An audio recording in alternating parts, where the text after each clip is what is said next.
Эфирден алықлар вақты студияда Олсын Нұриева. Исәнмісіз?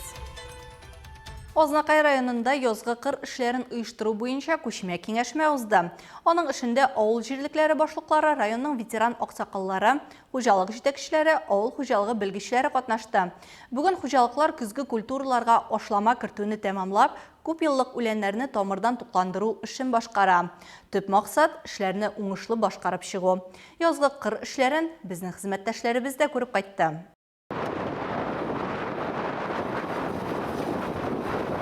Күшмә кеңәшмә Илбәк авылы янәшәсендәге басуда узды.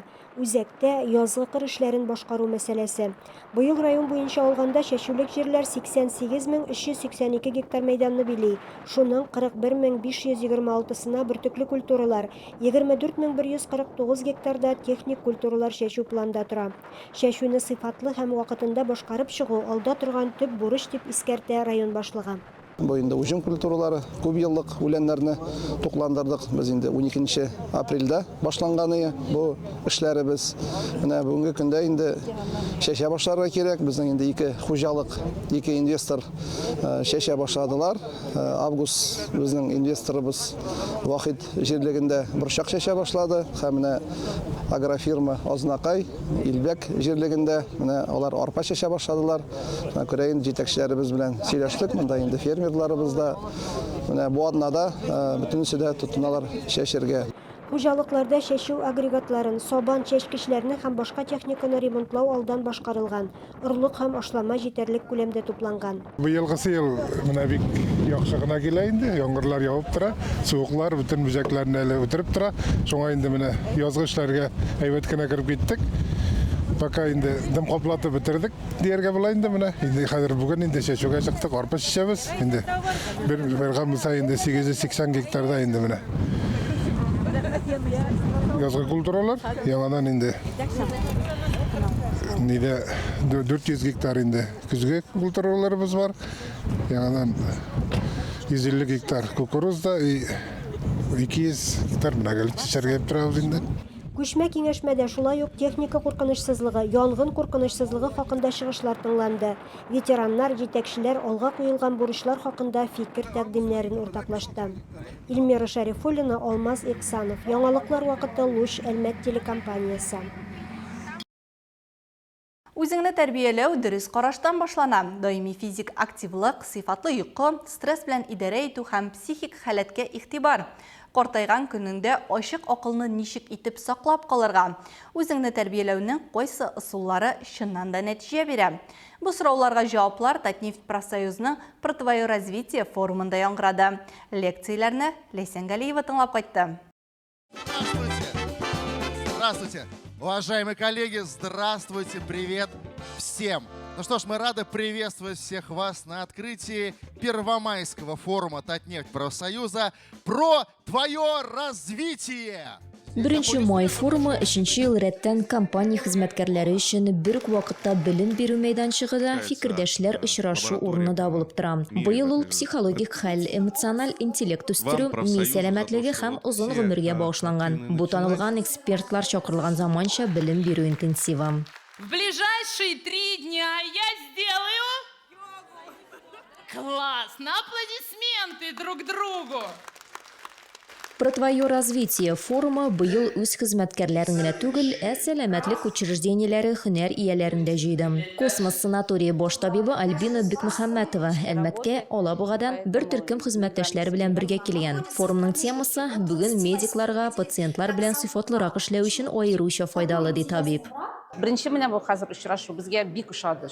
Чөнки ул именно примерлар белән күрсәтте, нинди ситуациялар булачак, ничек чыгарга бу ситуациянан була. Үзе безгә генә түгел, менә без инде как медицинские работники, а простому человеку, вот обычным даже людям, как вот остановить эту тревожность, ничек инде үзеңне тутарга кулыңда, ныклап китмәскә бу проблема. Катнашучылар психологик әйләнештән соң физиологиягә күчтеләр. Нейробиология соңгы еллар тренды һәм Регина Хасанованың баш мие авыруларының илле чыгышы зур кызыксыну уятты. Мы с вами сейчас будем делать различные упражнения для того, чтобы продлить молодость нашего головного мозга. Потому что, опять же говорю, да, есть нормальная старость, а есть преждевременная старость нашего головного мозга. Мы с вами беремся за кончик носа, правой рукой обхватываем свое левое ухо. Теперь меняем положение рук. Ай. Так. Поменяли положение рук. Ой. Поменяли положение рук. А теперь быстрее. Людмила Сабирова Татнефть профсоюзының білім беру проектларында бірінші форумнан ук спикер буларак катнаша. Чараның актуальлыгы елдан-ел орта барады ел. Хәзер исә акцент психик сәламәтлеккә, эмоциональ интеллектны үстерүгә күчкән. Бу вакыт таләбе. Это то, про что мы иногда там забываем. Без эш процессларыбызның йөгерешендә аны кайгыртырга ынтабыз. Әмма бу мөһим. Татнефть профсоюзының бу турда искә төшерү һәм хезмәткәрләрнең сәламәтлеге турында кайгыртуы бик яхшы. Биргә килүчеләр мин бер үзем генә шундый борчулы түгел икән. Димәк, минем белән барсы да яхшы дип фикер йөртә башлыйм. Миңа бар тик нидер эшли башларга һәм бу процесс белән ничектер идарә итәргә кирәк диячәк. И как-то управлять этим процессом. Мондай очрашулар үзеңә карата мөнәсәбәтне яңа чакыруга ярдәм итә. Форумда катнашучылар алган белемнәрне көндәлек тормышта кулланыр дип ышана оештыручылар. Ләйсән Галиева, Рафаэль Сафин, Яңалыклар вакыты, Луч, Әлмәт телекомпаниясе. Бөгелмәнең тимер юл вокзалында җиңү паровозы тукталыш ясады. Ул Куйбышев тимер юлы шәһәрләре буйлап йөри. Бу бөек ватан сугышында җиңүнең 81 еллыгы алдыннан бәйрәм туры. Аның гомуми озынлыгы 2500 чакрым тәшкил итәчәк.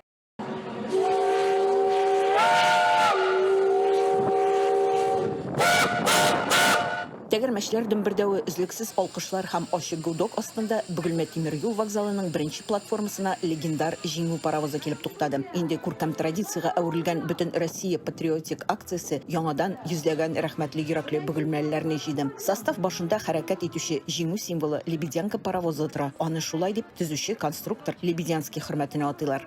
Паровоз дислоцировался в Пензе. Мы бригада Паровоз Пензада урнашкан. Без бригада булып тулысынча Самарада җыелдык. Беренче шәһәребез Кинель иде. 22 шәһәр буйлап йөреп, турны Самарада 5 май көнне тәмамлыйбыз. Платформада фидакар Катюша, Т-34 танклары, пулеметлар һәм башка хәрби техника. Аны барлык теләүчеләр дә җентекләп карарга ашыкты. Я приходил сюда тоже в прошлом году, но... Мин былтыр килгән идем. Нәрсәдер үзгәргәнен белергә теләдем. Машинистның кайда утыруы шады. Танклар тәэсирләндерә. Есть дух победы. Җиңү рухы бар монда. Һәр вакыттагыча техника шады. Перронда каһарманнарның батырлыгын хәтерләүче импровизацияләнгән сәхнә. Аның янында кешеләр байраклар тотып басып тордылар. Җырлар тыңладылар, биеделәр. Чын патриот булуларын күрсәттеләр. Я неожиданно здесь оказалась. Мин монда көтмәгәндә килеп чыктым. Москвадан кайтып төштем. Бу чара хәтер көннәре итеп үткәрелә. Барысы да рухланган. Балалар өчен танклар карыйлар. Барысы да җиңүгә рухландыра. Кичәнең кульминациясе бердәмлек мизгеле булды. Техника йорты коллективларының җыелма хоры һәм барлык тамашачылар изге җиңү көне җырын башкардылар. Айсул Миннибаева, Ямьяхин, Яңалыклар вакыты, Луч, Әлмәт телекомпаниясе. Әлмәттә 11 яшькә кадәрге яшүсмерләр арасында Ю-11 Владислав Третьяк кубогы Россия беренчелеге тәмамланды. Ябылу тантанасына җиңүчеләрне һәм призерларны котларга илебез хоккей легендасы Владислав Третьяк үзе дә килә. Халыкара дәрәҗәдәге балалар яшүсмерләр ярышларында Россия һәм Белоруссиядән 12 иң яхшы команда катнаша. Бер атна дәвамында гадел уенда көрәшкәннән соң җиңүчеләр билгеле. Финал уеннар турында алдагы минутларда. Алар әле хоккей легендалары түгел, ләкин нәкъ менә шушындый турнирларда осталыкларын арттырып, әлеге исемне яуларга омтылалар. Ярышта Россия һәм Белоруссиядән 12 иң көчле команда катнаша. Финалда Череповецтан Северсталь һәм Мәскәүдән ЦСКА очраша. Тамашачылар тиз һөҗүмнәр, төгәл тапшырулар һәм тренерларның тәрбияләнүчеләрен өйрәтүнең шаһитлары була. Командалы, намуслы, компромисссыз финал уенны күзәтергә шактый җанатарлар җыела. Подготовка началась уже с июля месяца, и весь год мы планомерно готовили ребят к этому турниру.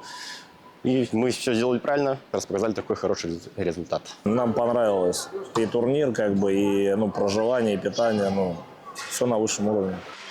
Яхшы техника һәм тизлек күрсәтеп, ЦСКА командасы Череповецтан килгән Северсталь хоккеистларын җиңүгә ирешә. Нәтиҗә 15-2. Ләкин таблодагы соннар бары соннар булып кала. Иң беренче чиратта балалар хоккейы яшь уенчыларны бернинди шартларда да бирешмәскә өйрәтә. Хороший соперник, просто оказались быстрее. Жалко проиграли. Второе место, ничего страшного.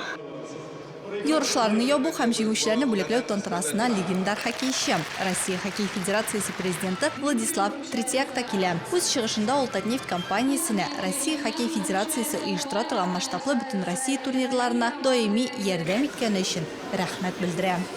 Для нас главное, чтобы они почувствовали уровень хоккея. Безнең өчен яшь уенчыларның хоккей дәрәҗәсен тою иң мөһиме. Алар төрле шәһәрләрдә яши. Шушындый турнирларда очраша һәм әлбәттә аларның максаты җиңүче булу. Алар мәйданчыкка чыгып үз клублары өчен көрәшә, кайнар уен күрсәтә. Һәм җиңүче команда кәшәккә шлемнар ыргытканда шатланулары әйтеп бетергесез хис. Мин үзем дә аларның урынында булдым. Мондый турнирда катнашу уенчыларны берләштерә һәм алар бу мизгелне бер кайчан да онытмаячак. Это очень здорово, они никогда не забудут вот этот момент, который в жизни.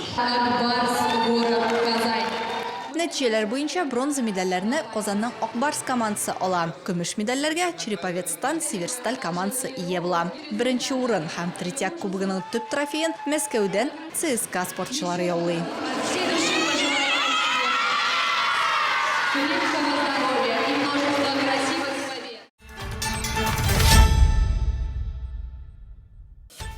Бүгінгі шарылышта шулар иде. Мин Алсу Нуриева һәм монтаж операторы Динара Гайнетдинова. Сезнең белән саубуллашабыз. Исән сау булыгыз.